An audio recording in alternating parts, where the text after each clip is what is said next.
frozen. Be frozen. The reason is simple.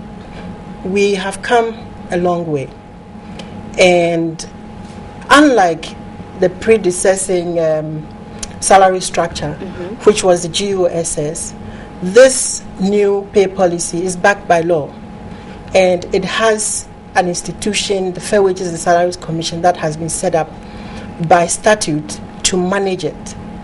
So going back would be more difficult than going forward. That is my initial reaction. However, there are some technicalities that would make it difficult for it to be frozen. For example, the whole policy is a negotiated policy, or call it animal. And for you to say it should be frozen means that all the stakeholders must come to agree. Now, the stakeholder platform is very huge and constitutes all the unions in the public services, and then government, and then the various government agencies that are dealing with aspects of this policy.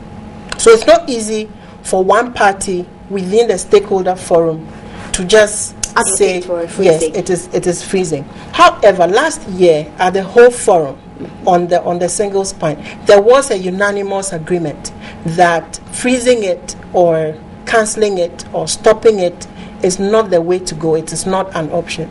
So indeed, I do not see how it should be and why it should be. Okay, so even before that speech and after, several arguments have been raised. For instance, recently, Fifi Kwete said that the wage bill, our high wage bill, is actually grinding our economy to a halt. We're told that almost 70% of our revenue is going into wages. It's around 64 point something. Should that be a source of worry? Do you believe that the wage bill indeed is crippling the economy? I have done a technical analysis from the labor employment point of view, and we are of the view that even though the single spine pay policy implementation has some level of impact on the economic situation, that impact indeed is very small.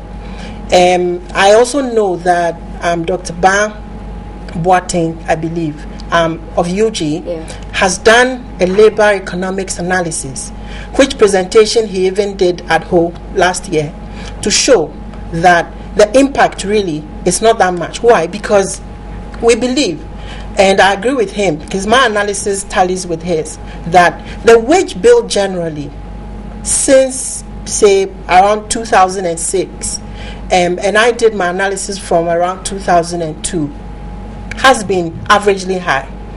And the 70% that is mentioned of the tax revenue constituting the wage bill has to do with additional factors like pensions. Okay. But when you remove pensions from it, it hovers around 55, 60%. And that percentage wage bill in relation to the tax revenue has always been around those figures. So indeed, it is not the introduction of the single spine pay policy that would be totally or should be totally blamed. But you've had these arguments, haven't you? Yes, and so when people talk, we who are academicians and technical practitioners have to subject these things to analysis and proof.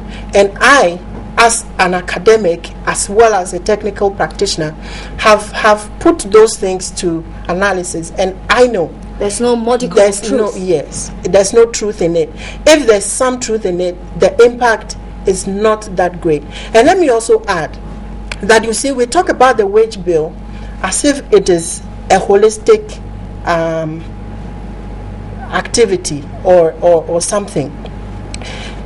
It is segmented and it has various components. To date, we've not had an analysis or a declaration of the specific percentages of the various components. So it is difficult to just take the public sector worker who is being paid salaries from the single spine pay policy or the salary structure, to say that it is that aspect that is weighing so heavily on the economic situation. I think it is quite skewed towards that, and it's not. How do you expect the wage bill to be managed? Do you think we are managing the wage bill properly or efficiently? Well, a lot is being done, especially after Ho.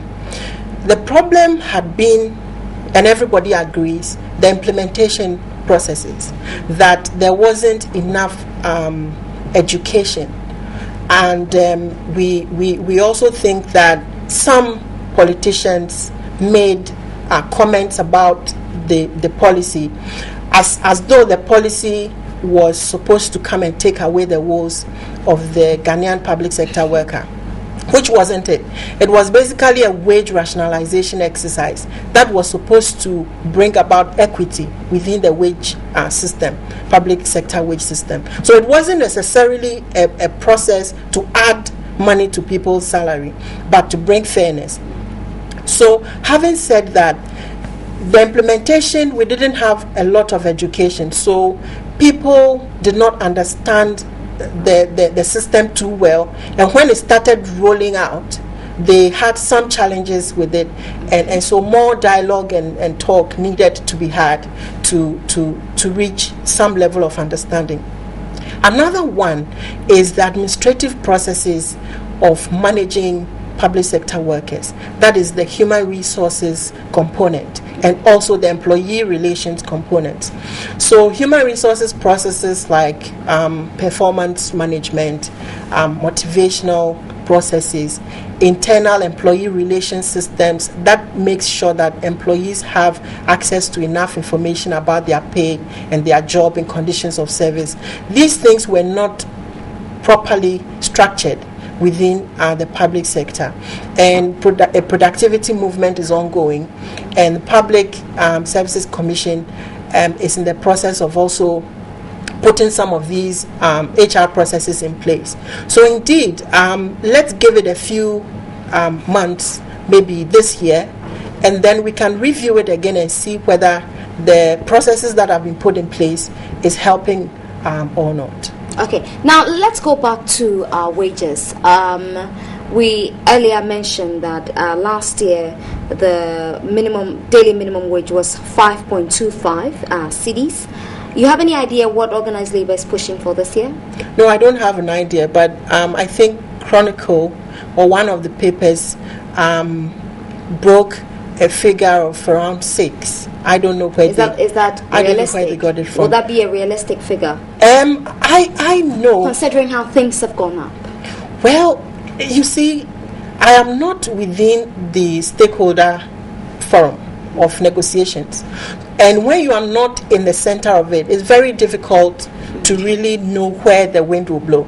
But of course, I've nosed around a bit, and I know that the tripartite committee that is engaging in meetings now to agree on the new minimum wage. Organized Labour be a little sympathetic to government?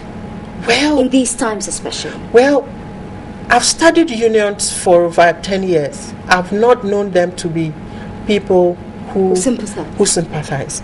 They empathize, they understand, and then they are willing to look at alternatives that bring some win-win solutions to the table.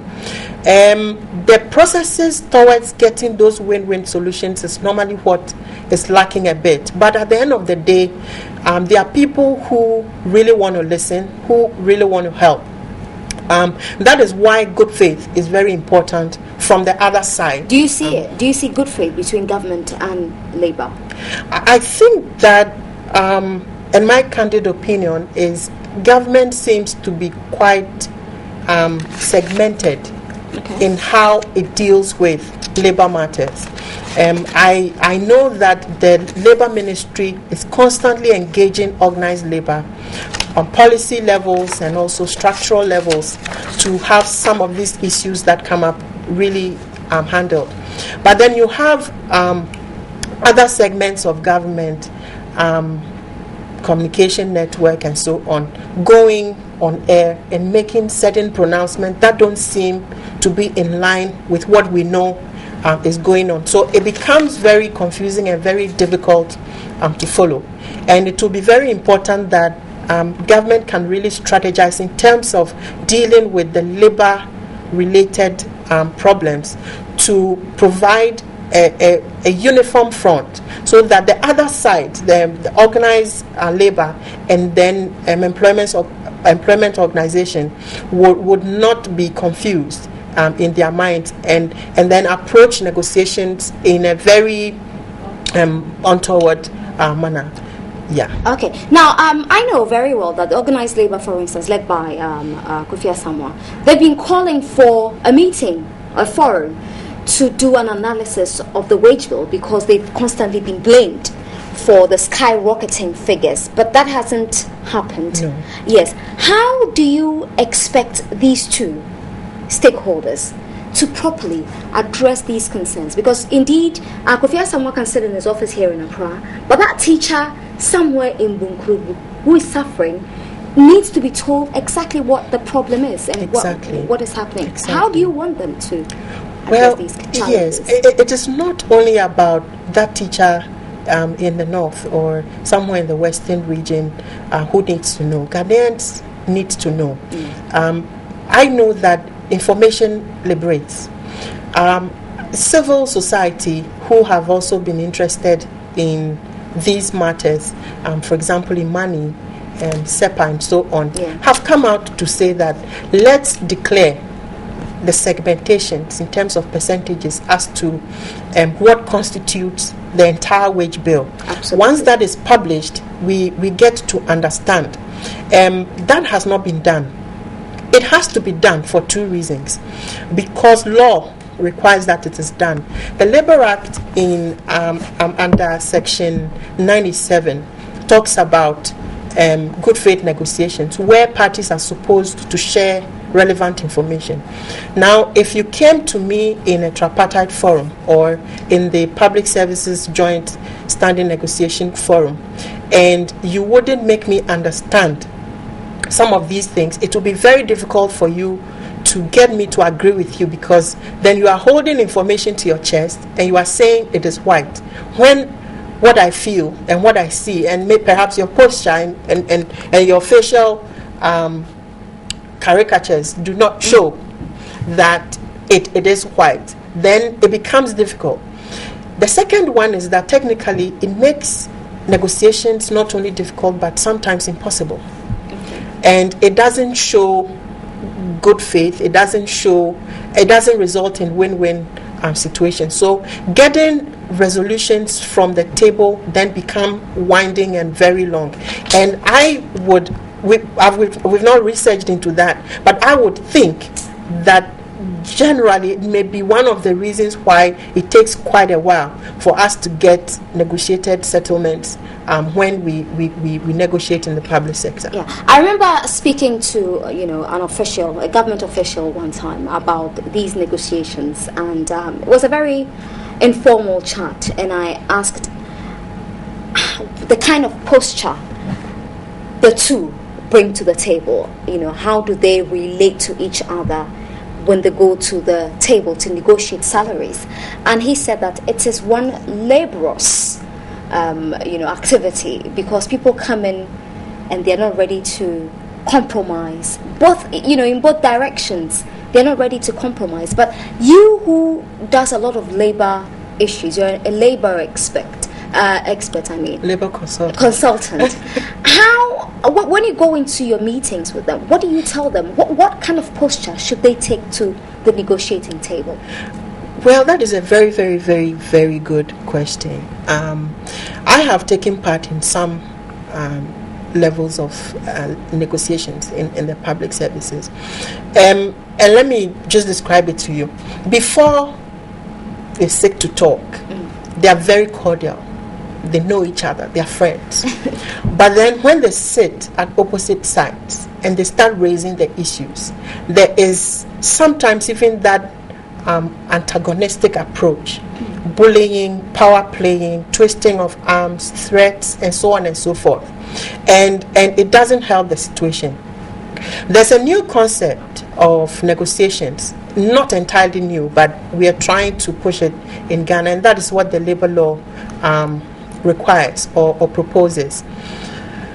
It is called interest-based negotiations, Tell us about where the issues in negotiations, your positions and my positions, become issues that we tag and frame into questions and problems. Okay. Put it in one basket and we interrogate them together and find solutions. Now, if we find solutions to those joint problems, it becomes a win-win.